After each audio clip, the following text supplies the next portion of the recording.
It was supposed to be a quiet evening, a romantic dinner at one of the finest restaurants in the city. Jonathan had promised his mistress, Lydia, a night of luxury. He had arranged for a private table, candles flickering softly in the dim light, and an ambience that reeked of exclusivity. But, as he sat there waiting for Lydia to arrive, something gnawed at him.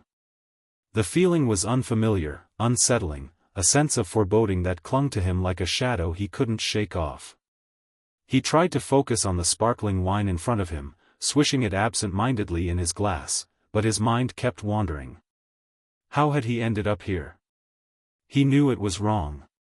His wife, Naomi, was at home, alone, and very pregnant with their first child. She had been struggling through the early months of pregnancy, her body aching, her emotions running wild, and yet, Jonathan had left her alone to fend for herself. And now here he was, about to enjoy a lavish evening with a woman who was everything Naomi wasn't. As the minutes ticked by, the guilt slowly started to creep in. Jonathan had promised Naomi he'd be there for her, promised that nothing, not even his overwhelming desire for Lydia, would come between them. But promises were easier made than kept. Every time he tried to tell himself that he deserved this night, his mind would pull him back to Naomi, her tired eyes, her swollen belly, the way she relied on him. The waiter had just refilled his glass when he heard the unmistakable click of high heels on marble.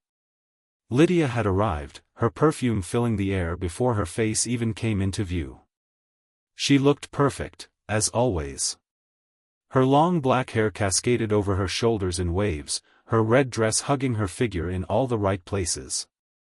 The confidence in her stride was enough to make any man's heart race, but Jonathan's was racing for a different reason. It wasn't excitement, it was fear. She smiled as she sat down across from him, and for a moment, the world seemed to shrink to just the two of them. "Jonathan," Lydia said, her voice smooth like honey, "you look tense. I thought tonight was supposed to be about relaxation." Jonathan forced a smile, trying to mask the tension that was building within him. "I'm fine. Just had a lot on my mind today." Lydia raised an eyebrow. "Something to do with your wife, I take it?" Jonathan flinched at the mention of Naomi. He hadn't told Lydia about Naomi's pregnancy, hadn't shared the emotional turmoil that had come with it. She didn't need to know. But Lydia wasn't stupid. She could tell that something wasn't right. And Jonathan was beginning to feel like she could see right through him. It's complicated," Jonathan admitted, his gaze flicking to the empty chair across from him. He couldn't stop thinking about Naomi, even as Lydia leaned forward, her lips curving into a seductive smile. "You don't have to explain anything to me," Lydia said, her hand resting on the table, her fingers brushing against his. "You've done enough of that already. Tonight is about us. Let's just focus on enjoying ourselves." Jonathan's heart beat faster, but it wasn't because of the allure of Lydia's touch. His thoughts were elsewhere, back to Naomi. She'd been so excited when she found out she was pregnant. But now, after weeks of pain and exhaustion, she'd been distant. He hadn't been able to support her the way she needed. He'd told her he would be with her through it all, but here he was, with Lydia instead of Naomi, enjoying a life of luxury while his wife was stuck at home in a state of vulnerability. The guilt weighed heavily on him, but Lydia's attention seemed to melt it away, at least for a few moments. He took a deep breath and allowed himself to relax, focusing on the present, on Lydia's smile, on the tantalizing way she made him feel. But as the evening wore on, the uneasy feeling refused to leave him. It was as though a storm was brewing, a sense that things were spiraling out of control, and no matter how much he tried to deny it, he couldn't escape the sinking feeling that he had made a terrible mistake. The meal came and went, the wine flowed, and the conversation danced between light-hearted banter and deeper, more intimate topics. But the tension in Jonathan's chest only grew stronger. He couldn't explain it, the sudden sense of panic, the feeling that something was terribly wrong. The world around him seemed to distort, like a dream where everything was just a little bit off. He couldn't quite place it, but something had shifted. Then, Just as Jonathan was about to suggest they leave, his phone buzzed on the table. He glanced at it. It was a message from Naomi. "Where are you?" His heart skipped a beat. Naomi had never been this direct, never asked for his whereabouts unless something was seriously wrong. He quickly glanced at Lydia, who was busy scanning the dessert menu, oblivious to the message that had just set Jonathan's world spinning.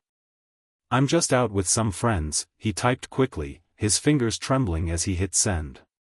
But Naomi wasn't done. The phone buzzed again. "I know you're not. Are you with her?" Jonathan's breath caught in his throat. The words seemed to burn into his screen, each one a dagger to his conscience. How did she know? Naomi was sharp, intuitive, far more than Jonathan had ever given her credit for. But how did she know? He quickly shoved the phone back into his pocket, but his mind raced. Lydia's voice brought him back to the moment. "Jonathan? What's wrong?" He didn't answer immediately, his mind reeling. "It's nothing," he said, his voice shaky. "Just family stuff." Lydia wasn't convinced, but she didn't press him. Instead, she stood up and took his hand, pulling him gently toward the door. "Let's go somewhere more private," she said, her eyes gleaming with desire. But Jonathan didn't move. His body felt like lead, his mind spinning. The world around him seemed to darken. He felt dizzy, lightheaded. As if something far worse was on the horizon. I need to go home," he said, his voice almost a whisper. Lydia paused, studying him closely. "Are you sure? I thought we were having fun. I need to go." Without another word, Jonathan left the restaurant, his thoughts racing. He hailed a cab and barely noticed the ride back to his apartment. His mind was consumed with Naomi's words. "Are you with her?" How had she known? And why was she so calm about it? Naomi wasn't the type to confront him like this. She was the type to suffer in silence. By the time Jonathan reached the door to their apartment, he was a nervous wreck. He had no idea what to expect. But as he pushed open the door, his eyes immediately fell on Naomi, sitting on the couch, her arms wrapped around her swollen belly, a look of quiet devastation in her eyes. She had known.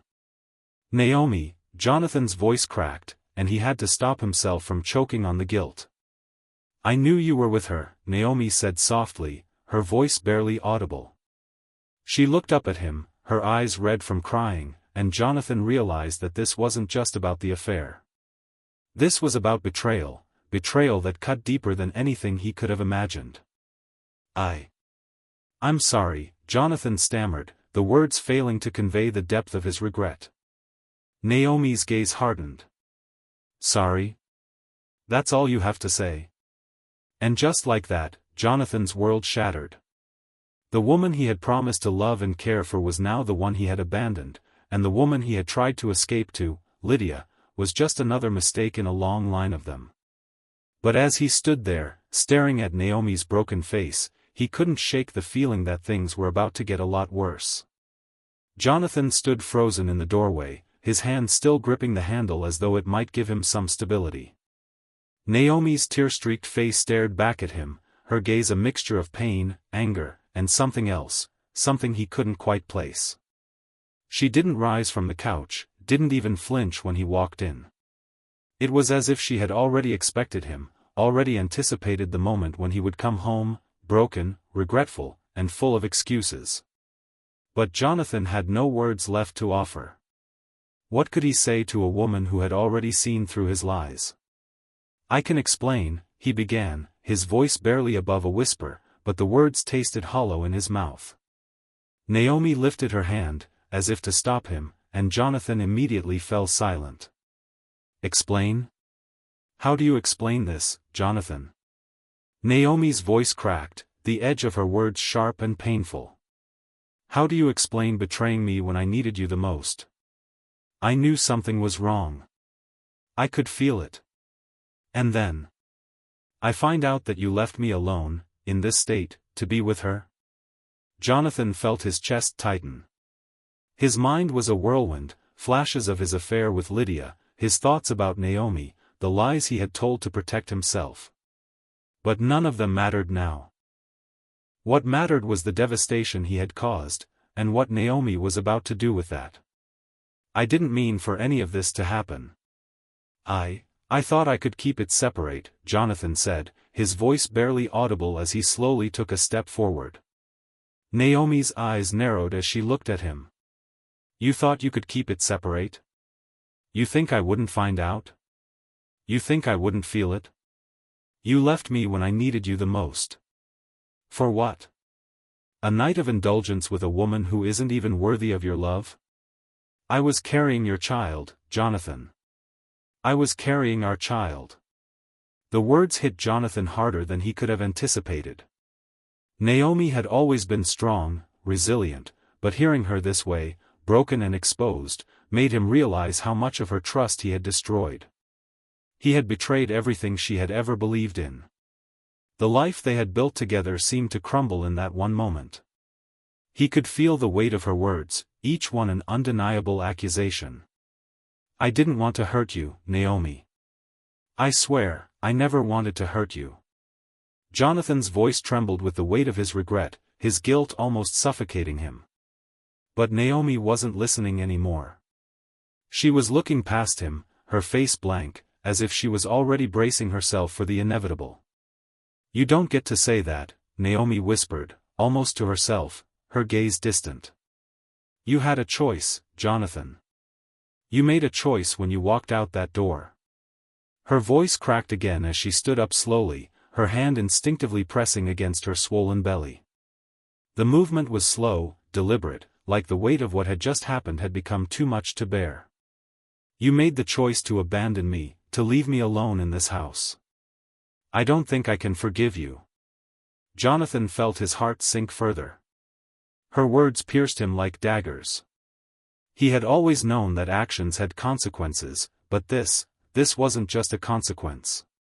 This was the destruction of everything they had. Naomi had always been patient with him, always willing to forgive his faults. But this was different. He had crossed a line that, in her eyes, could never be uncrossed. I don't know what to do, Naomi, Jonathan admitted, his voice low and fragile. I've never been this lost in my life. Naomi shook her head, a faint tear rolling down her cheek. You think I'm the one who's lost? You think I don't feel it too? All I ever wanted was a family with you, Jonathan. And now I don't even know who you are. Jonathan's knees felt weak, as if the ground beneath him was no longer stable. The guilt consumed him, gnawing at his insides. He had been so focused on his own desires, on escaping the weight of responsibility, that he had forgotten everything that truly mattered. Naomi was his anchor, his lifeline. But he had let go of her, thinking that he could find solace elsewhere. I'm sorry, he repeated, but the words felt like an empty ritual. He had said them too many times before. But this time, they felt meaningless. Naomi didn't need his apologies. She needed him to be a man, to be the husband she had once believed in, and he had failed her in the most unforgivable way. Naomi took a deep breath, wiping away the tears as she steadied herself. You should go, Jonathan. I think we both need space to think about this. Her voice was steady now, colder, like a wall had been erected between them. Maybe it's time you figure out who you want to be, and whether you're the person I married. The finality of her words hit Jonathan like a freight train. There was no warmth in her voice now, no hesitation. She had made up her mind. And as much as Jonathan wanted to argue, to beg for another chance, he knew deep down that he had no right to ask for it. He had shattered her trust in a way that could never be fixed. Please, Naomi, Jonathan began, his voice breaking. But Naomi turned away from him, walking toward the door of their bedroom. Goodbye, Jonathan. The door clicked shut behind her with a soft finality that echoed through Jonathan's mind. His body went numb, the weight of the silence crashing over him. He stood there in the living room, alone, for what felt like an eternity. He didn't know what to do next. His mind raced, thoughts of Lydia, of Naomi, of everything he had lost.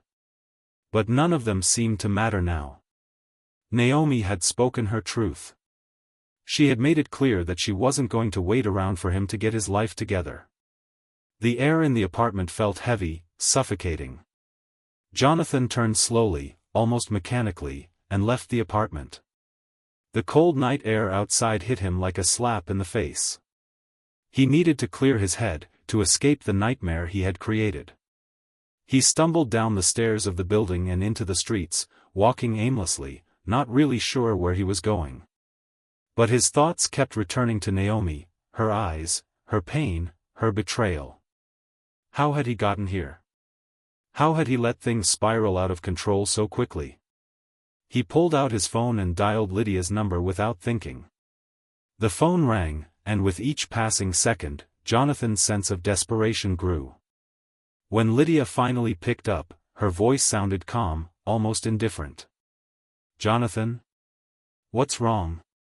You sound off." Jonathan stopped, unable to finish the sentence. His mind was a blur of emotions. "Naomi knows. She found out about you. And she wants me to leave." Lydia was silent for a moment before speaking again, her voice colder than he expected. "Well, that's unfortunate." "Unfortunate?" Jonathan felt the panic rise in his chest. "I just lost everything. Everything I ever cared about. And you're telling me it's unfortunate?" Lydia sighed on the other end. "I'm sorry, Jonathan. But I'm not the one who made the choices that brought you here. You did this to yourself. You think Naomi doesn't know who you are?" Jonathan stopped in his tracks, his mind reeling at the harshness in Lydia's voice. "What does that mean?" "It means," Lydia continued, her tone taking on a cruel edge, "Naomi's no fool. She's been watching you, waiting for you to slip up. She knew. She always knew." Jonathan felt as though the world had just been ripped out from under him. His knees buckled, and he sank to the curb, the weight of Lydia's words settling on him like a death sentence. He had never fully understood Naomi's strength, her intuition, but in that moment, it was clear. She had known everything, all along. And now, Jonathan had no idea what his life would look like without her. The days that followed were a blur for Jonathan. Each morning felt heavier than the last, his guilt suffocating him, eating away at whatever resolve he had left. His apartment felt empty, devoid of life and warmth. The once comfortable surroundings now felt like a prison, a constant reminder of the woman he had betrayed, the life he had ruined. He tried to reach Naomi every day, but her responses were curt and distant. She didn't answer his calls, and when she did reply to his texts, it was always a simple, "I don't want to talk." Jonathan had been through his share of mistakes, but this one was different. He knew Naomi better than anyone. She was strong, but she wasn't going to tolerate being deceived. She wasn't going to let him slip away without facing the consequences. He walked through the city streets aimlessly, trying to gather his thoughts. The weight of his actions seemed unbearable. He had always thought of himself as a man of success, someone who could juggle his life and desires. But now, faced with the reality of his choices, he felt like a broken man, lost, without a purpose, a shadow of the person he had once been. He thought about Lydia too, and how things had been between them. For a moment, their relationship had seemed so exciting, so free from the constraints of his marriage. But that feeling, once so alluring, now felt shallow and hollow. Lydia wasn't the answer. She wasn't the woman he wanted to build a future with. But he had used her to escape, to avoid facing the truth about himself. As the days dragged on, Jonathan found himself at a crossroads. He couldn't go back to Naomi, not without proving that he had changed. But the more he thought about it, the more he realized that he didn't know who he was anymore. His identity had been wrapped up in his work, his affairs, his ability to control the narrative of his life. But now, as the walls around him crumbled, he saw that he had no idea what it meant to be truly honest, to be the man Naomi deserved. One afternoon, Jonathan decided to confront Naomi. He couldn't let her slip away, couldn't let their family fall apart without giving everything he had to make things right. He needed to apologize, to show her that he was willing to fight for her, for the family they had built. He knew it wouldn't be easy. He knew that the damage was severe, perhaps beyond repair. But he had to try. For himself. For Naomi. For their child. He took a deep breath and dialed Naomi's number once more. This time, she answered on the first ring. Jonathan, Naomi's voice was soft, distant, almost like she was speaking from far away. There was no anger in her tone now, but there was something colder, more resigned. "What do you want?" "I need to see you," Jonathan said, his voice desperate. "Please. I know I've done something unforgivable, but I'm asking for a chance to fix it. I can't live like this anymore." Naomi was silent for a moment. Jonathan could almost hear her deliberating, weighing the decision in her mind. He knew that, in her heart, she still loved him. But could she ever forgive him for what he had done? Finally, she spoke. "I'm not sure there's anything you can fix, Jonathan. I need time. I need space to figure out what's best for me and for our baby." Jonathan's chest tightened. He could feel the walls closing in on him again, the weight of his mistakes threatening to crush him. "I understand," he said, his voice shaking. "But please. I just need one more chance to show you that I can be the man you deserve. I want to make things right. I'm sorry for everything." There was another long pause, and Jonathan could hear Naomi's shallow breaths on the other end. She was struggling, just as he was. But in the end, she spoke, her voice barely above a whisper. "I don't know if I can forgive you, Jonathan. I really don't." The words hit Jonathan like a punch to the gut. His mind swirled with confusion, with pain. He had been trying to convince himself that it wasn't too late, that they could work through this, but deep down, he knew that Naomi's forgiveness wasn't something he could just demand. It was something that had to be earned, something he may never get back. "I don't know what else to say," Jonathan murmured. "But I'll keep trying. I'll keep fighting for us. For you." Naomi didn't respond immediately. She simply ended the call with a soft click, leaving Jonathan standing there in the middle of the street, his heart heavy with the weight of her words. He had no answers. He had no idea what his future held. For the next few days, Jonathan tried to focus on work, but it felt hollow. He found it harder and harder to put on the mask of success and control he had worn for so long. The truth was, he wasn't in control of anything anymore. He had tried to control his marriage, his affair, his reputation, but none of it had worked. All that was left was the raw reality of his own failure. He knew that his only option now was to prove his commitment to Naomi, to show her that he was truly sorry for what he had done. But how could he possibly make things right after everything he had taken from her? The trust. The love. The life they had built together. What was left? One evening, after another fruitless attempt to reach Naomi, Jonathan found himself sitting in the quiet of his apartment, staring at the phone in his hand.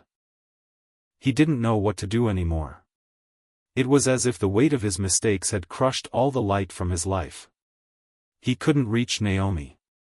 He couldn't reach Lydia. His relationships were fractured, and the future that had once seemed so clear to him was now obscured by darkness. That night, after a long internal battle, Jonathan made a decision. He was going to go to Naomi's house. He would beg for her forgiveness in person.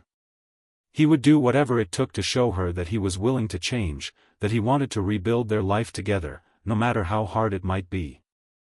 When he arrived at Naomi's house, it was late, the moon casting a pale light across the driveway. He stood there for a moment, his heart pounding in his chest, his mind filled with uncertainty. Could he still salvage something from the wreckage of his life? He rang the doorbell, his palms clammy with sweat. Moments later, Naomi appeared at the door, her face guarded. She hadn't been expecting him, but there was something in her eyes, a flicker of hope, mixed with caution. "What are you doing here, Jonathan?" Naomi asked, her voice tinged with exhaustion. "I had to see you," he said, his voice hoarse. "I need to apologize, Naomi. For everything. For the hurt, for the betrayal. I don't expect you to forgive me right away. But I can't go another day without telling you how sorry I am." Naomi didn't say anything for a long time. She just stood there, her arms crossed over her chest, staring at him. The silence was deafening. Jonathan felt like he was being crushed under the weight of it. He wasn't sure if he was going to make it out of this moment in one piece. "I don't know what you want from me, Jonathan," Naomi finally said, her voice barely a whisper. "I don't know if I can forgive you. I don't know if I want to." Jonathan's heart sank, and for a moment, he felt as though the ground was slipping away from under him. But he couldn't give up. He couldn't just walk away from her again. "I'm willing to do anything, Naomi," Jonathan said urgently. "Anything. I don't care if it takes months, years. I'll prove to you that I can be the man you need. The man I should have been all along." Naomi stared at him, her eyes searching his face, as if she were trying to see past the facade, past the guilt and desperation that was all too clear. Then, slowly, she nodded. "I'll think about it," she said, her voice calm but distant. "But right now, I need to figure out what's best for me. And for our baby." Jonathan nodded, feeling as if the very air had been knocked out of him. It wasn't much.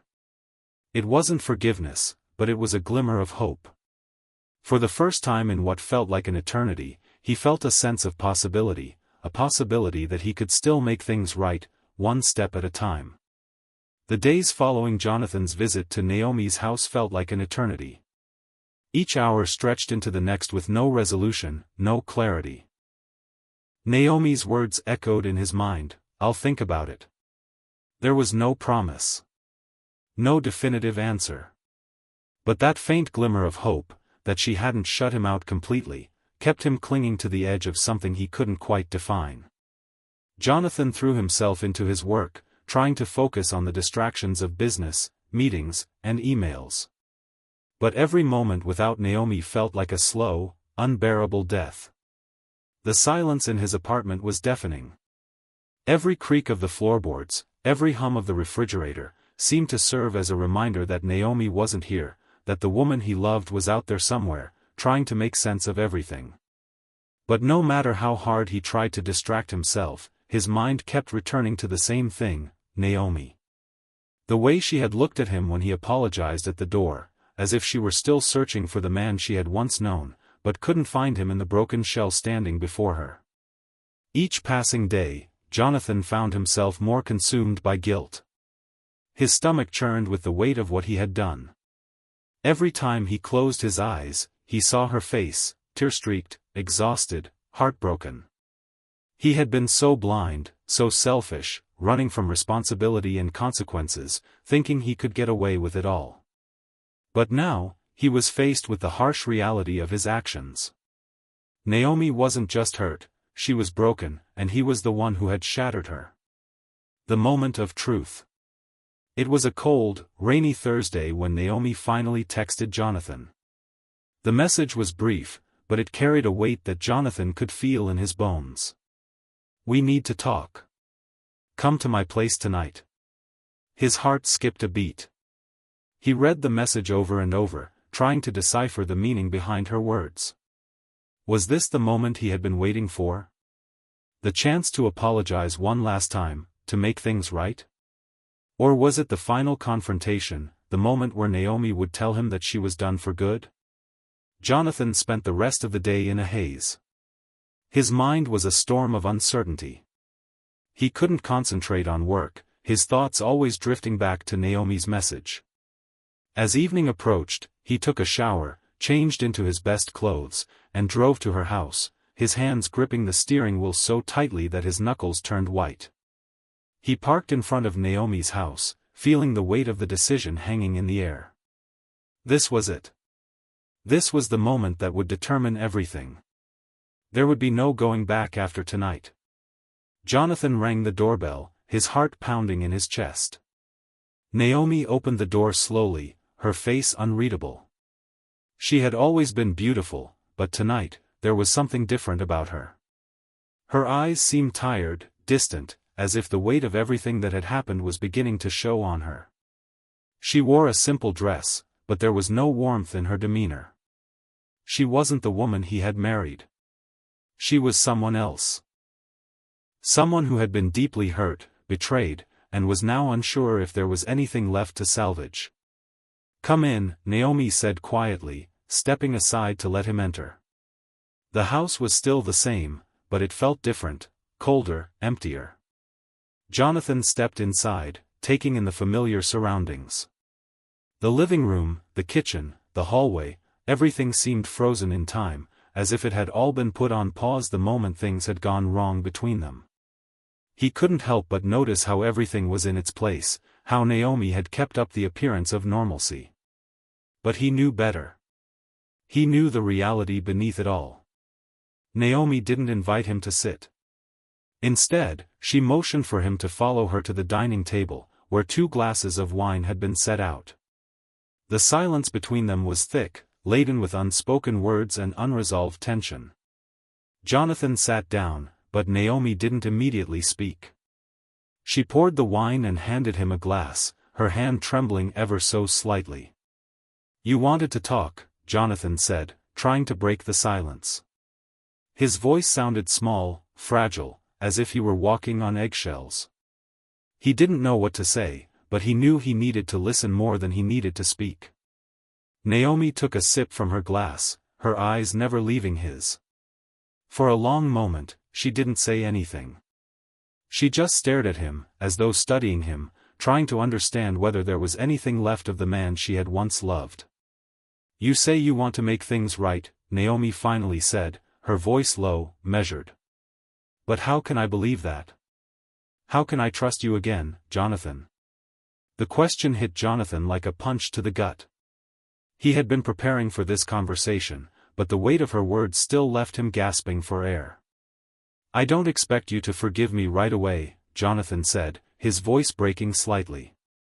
"But I am willing to do anything to prove that I can be the man you need. I made a terrible mistake. I was selfish. I wasn't there for you when you needed me the most. But that's not who I am. I've always loved you, Naomi. I still do." Naomi's eyes softened for a brief moment, but she quickly regained her composure. She looked down at her glass, swirling the wine absently. "You say you love me, but your actions haven't shown that. You left me when I needed you. You chose someone else over me, over our family." "I was wrong," Jonathan replied urgently. "I was selfish, blind, confused. But I've realized now that nothing is more important than you, Naomi. Nothing. I was living in this fantasy, thinking I could have everything without facing the consequences. But I can't do that anymore. I can't keep pretending. I can't keep running." Naomi looked at him for a long time, her eyes unreadable. Jonathan could feel the weight of her gaze, the scrutiny of every word he spoke, every action he took. She was assessing him, trying to determine if he was sincere, if this was just another attempt to make himself feel better, or if, for the first time in a long while, he was truly ready to take responsibility for what he had done. "Jonathan," Naomi's voice trembled slightly, as though she were struggling to hold back the flood of emotions threatening to overwhelm her. "I don't know if I can ever trust you again. You've hurt me too much." The finality in her words struck Jonathan like a dagger. He knew that this was the moment where things could either break or begin to heal. The silence stretched on, thick and suffocating. Jonathan felt himself growing desperate. He didn't know what to say. He didn't know how to convince her that he was worthy of her trust again. But then, something shifted. Naomi's face softened, her gaze flickering with something else, something he couldn't quite name. She set her glass down, her hands resting on the table in front of her, and she leaned in slightly, her eyes never leaving his. "I don't know what will happen, Jonathan," she said quietly. "I don't know if I can forgive you. But I'm willing to try. I'm willing to see if you can prove to me that you're worth that second chance. But it won't be easy. And it won't happen overnight. You'll have to show me, with your actions, that you are truly sorry. And that you're ready to be the man I need." Jonathan felt a rush of emotions flood over him. Relief, yes, but also fear. The road ahead would be long and painful. There would be no quick fixes, no easy way out. But he was willing to fight for her, to prove that he was worthy of the love she had once given him. "I will," he said, his voice unwavering. "I will do whatever it takes. I'll fight for you. For us."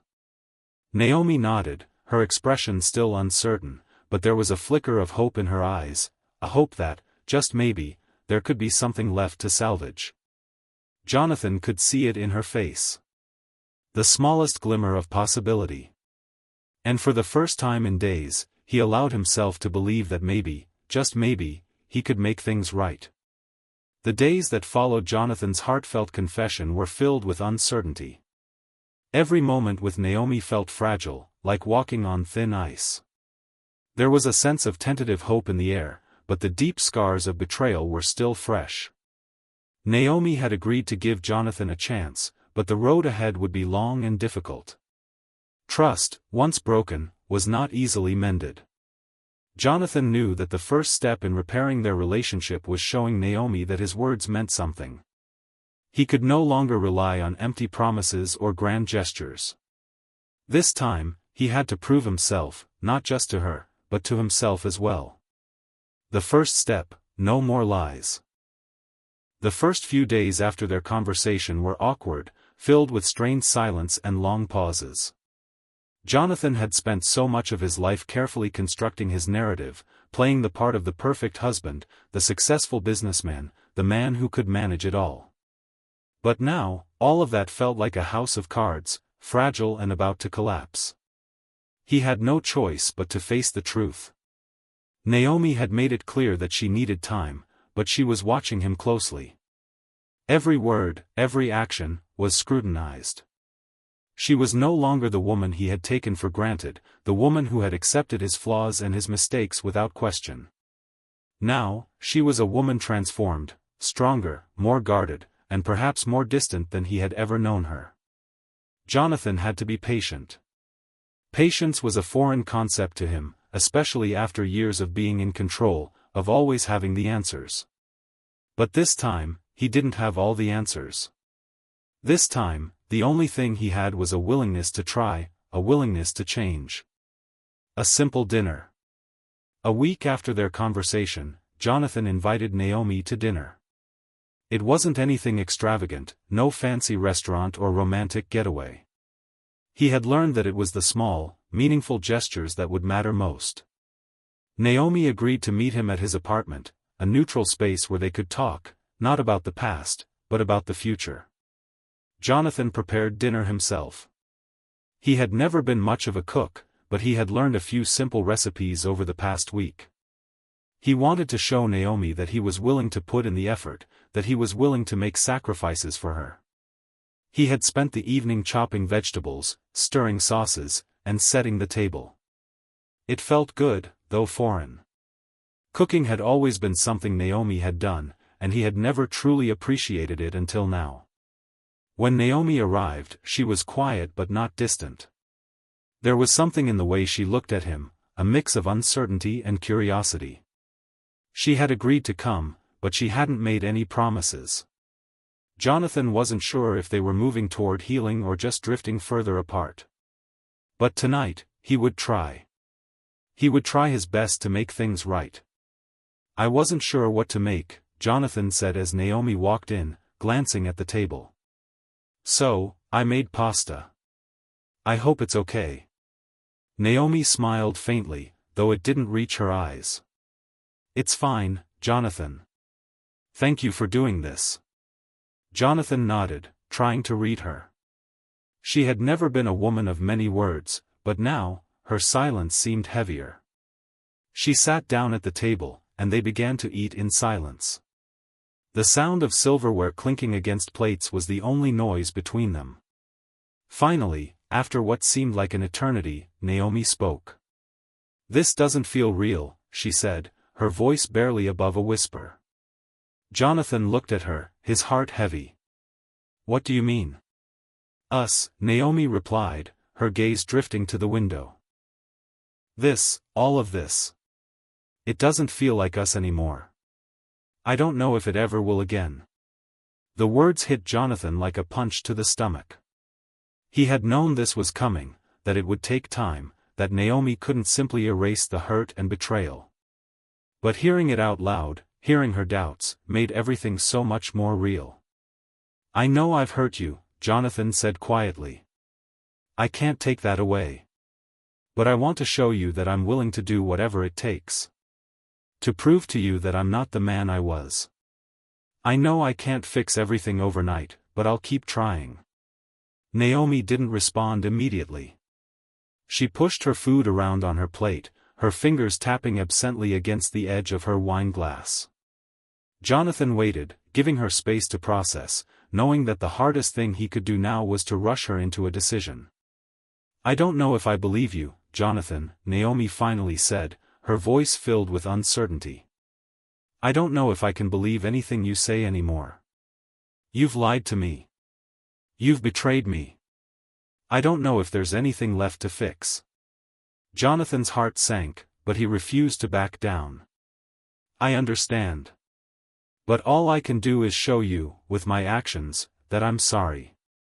I can't change the past, but I can change who I am from this point on." Naomi met his gaze, her eyes searching his face for any sign of insincerity. Jonathan held his breath, praying that she would see the truth in his words, that she would believe that he was capable of change. "I don't know, Jonathan," Naomi said, her voice shaky. "I really don't know." The struggle to connect. The following days were difficult. Naomi still kept her distance, and Jonathan found himself questioning every move he made. He tried to be patient, to give her the time and space she needed. But each day felt like an eternity, and he found himself longing for the woman he had married, the woman who had once believed in him, who had once trusted him completely. He tried to reach out to Naomi, sending small messages, reminders of the things they had shared. He sent her a picture of the place they had visited on their honeymoon, a memory from a time when their love had felt effortless. But Naomi didn't respond right away. And when she did, it was always a simple, "I'm thinking about it." It was maddening. Jonathan knew he had to be patient, that he couldn't rush her healing. But the uncertainty was unbearable. He felt like a man stranded in a desert, waiting for a drop of water, waiting for some sign that Naomi still cared, still believed in their future. A chance encounter.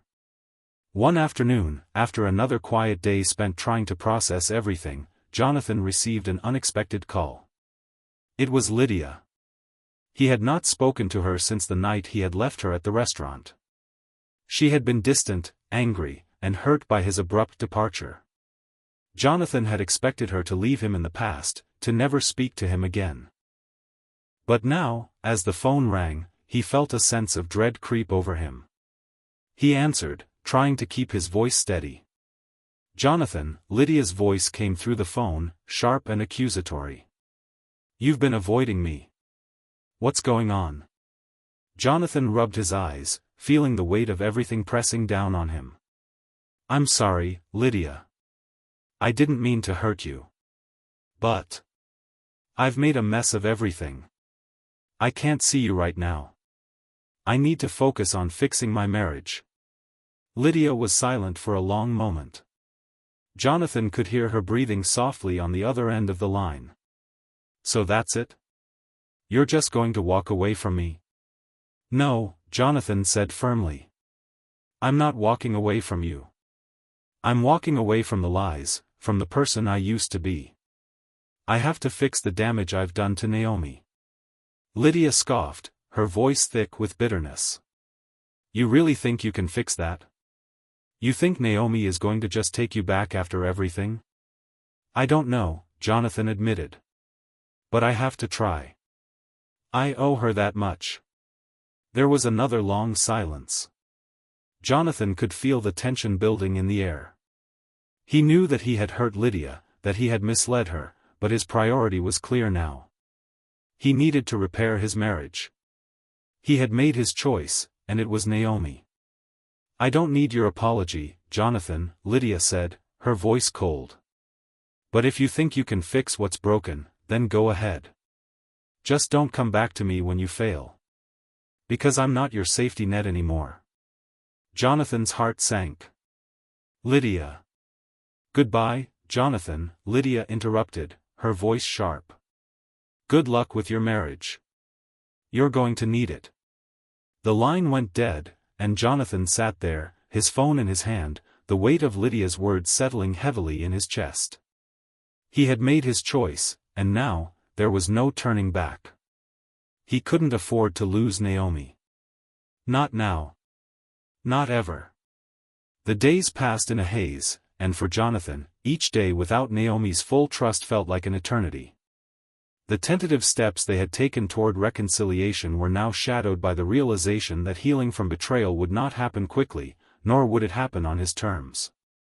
Naomi had allowed him to prove himself, but her heart still held a great deal of uncertainty. Jonathan had made the choice to rebuild his marriage, but he understood that nothing about this process would be easy. Every day with Naomi was a reminder of how fragile the trust between them had become. There was no grand gesture that could erase what he had done. There was no simple fix, no magic moment that would make everything okay again. What they had was raw, uncertain, and filled with painful moments of clarity. Naomi's dilemma. Naomi had always been a woman of strength, independent and confident in her own identity. But since the betrayal, she felt as though the foundation of who she was had been shaken to its core. She had never imagined herself in this situation. Torn between love for the man she had once believed to be her everything and the reality of his infidelity. As much as Naomi tried to stay composed, the memories of that night, the night when Jonathan had left her, pregnant and vulnerable, to dine with his mistress, lingered. Those memories clouded her judgment, made every moment with him feel like a painful reminder of his selfishness. And yet, there was still a flicker of something inside her, a deep, painful yearning to restore the connection they had once shared. She didn't know what she was waiting for. Maybe she was waiting for him to prove that he truly understood the weight of what he had done. Maybe she was waiting for herself to heal, to find the strength to forgive him, or to move on. The strain of silent battles. Jonathan tried his best to be there for Naomi, but the silence between them was often deafening. They spoke less and less, though they were both acutely aware of each other's presence in the same space. The nights when Jonathan would reach out to hold her, to comfort her, were met with her quiet withdrawal. It wasn't that she didn't want him close. It wasn't even that she didn't still care for him. It was the fear that she would be hurt again, the fear that opening her heart to him would only lead to more disappointment. One evening, after a particularly difficult day at work, Jonathan decided to take a different approach. He had been trying too hard to fix everything at once. Maybe what Naomi needed wasn't grand promises or desperate apologies. Maybe what she needed was time to process her own emotions, time to grieve, time to heal. It was the only thing he couldn't give her, but it was the one thing she needed most. He had been to therapy once or twice in the past, mostly for stress management during high-pressure business situations, but he had never gone for something so deeply personal. But he knew Naomi was hurting.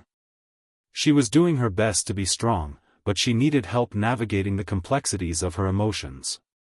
He decided that the best thing he could do was support her through the process, even if that meant stepping outside of his comfort zone.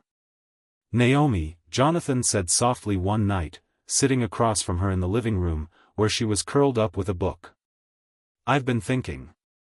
I want us to get professional help. I think therapy could help both of us. Maybe it could help you, too. Naomi paused, her eyes lifting from the page, but she said nothing. Jonathan continued. I don't expect you to forgive me right away. But I want to make sure we're both in a place where we can talk openly, where you don't feel like I'm forcing anything on you. If you need time, I get it. But if you're willing to try therapy, I'll go with you. I'll do whatever it takes. Naomi didn't respond immediately. Her gaze remained fixed on Jonathan, studying him with an unreadable expression. Jonathan could feel the weight of her gaze on him, and for the first time in a long while, he was unsure of what she was thinking. The silence between them was uncomfortable, but he refused to fill it with meaningless words. I think that's a good idea, Naomi said, her voice soft, almost tentative. I've been thinking a lot, too. I don't know if I'm ready to forgive you, Jonathan. But maybe we can find a way forward. Jonathan's heart skipped a beat. He had heard no promises, but there was something in her voice that gave him hope. Naomi was still willing to try.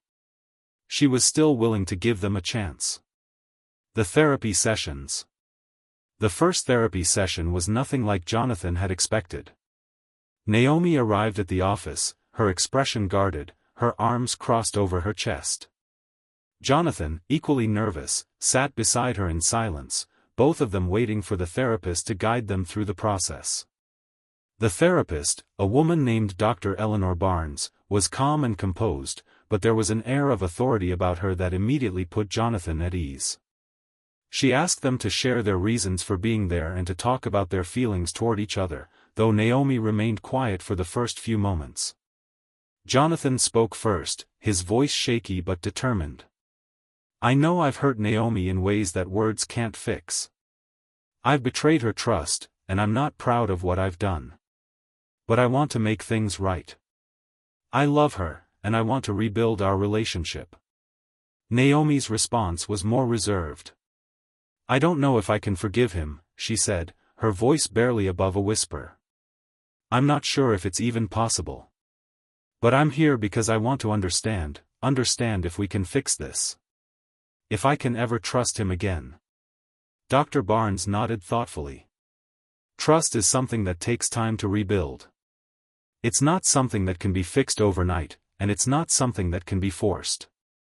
We'll explore how you both can move forward, whether that means rebuilding the relationship or ultimately deciding to move on separately. The next few sessions were difficult. There were moments of silence, moments when Naomi would tear up, and moments when Jonathan would feel the weight of his guilt so heavily that it took everything in him not to break down. But there were also moments of clarity. Naomi began to open up about her feelings, the hurt, the betrayal, and the confusion. Jonathan listened, not trying to fix anything but simply allowing her to express her pain. For Jonathan, the hardest part was confronting the way he had treated Naomi. He had always thought of himself as a good husband. A provider, a partner. But he hadn't been present when she needed him the most. He hadn't seen the signs of her distress, her growing emotional exhaustion. In therapy, he realized how deeply he had failed her, not just in his actions but in his inability to be there for her emotionally. But therapy also helped him understand something crucial: healing wasn't just about apologizing or making amends. It was about growth, both individually and as a couple. It was about facing the truth and working through the pain, not rushing through it in an attempt to avoid the discomfort. The long road to redemption. As the weeks went by, the healing process was slow, but Jonathan could feel the subtle shifts. Naomi wasn't fully there yet, but there were moments when she would smile at him, a soft, fleeting smile that reminded him of the woman he had fallen in love with. There were small gestures, like when she would reach for his hand while watching TV, or when she would speak to him more openly about her day. They weren't out of the woods yet, but it was a start. Jonathan knew that redemption would not come easily. It wouldn't come in grand gestures or perfect moments. It would come in the quiet moments, the small acts of kindness, the willingness to put in the work day after day. He had to show Naomi that he was committed, not just to her but to himself, that he could be a better man, a better partner. There were still hard days, days when Naomi would pull away, days when Jonathan would struggle with guilt. But through it all, they continued the journey together, knowing that healing wasn't linear. Some days, they took 2 steps forward. Other days, they took 1 step back. But as long as they kept trying, there was always hope. And for the first time in a long while, Jonathan allowed himself to believe that maybe, just maybe, they could rebuild what had been broken. Maybe love wasn't perfect, but it was worth fighting for.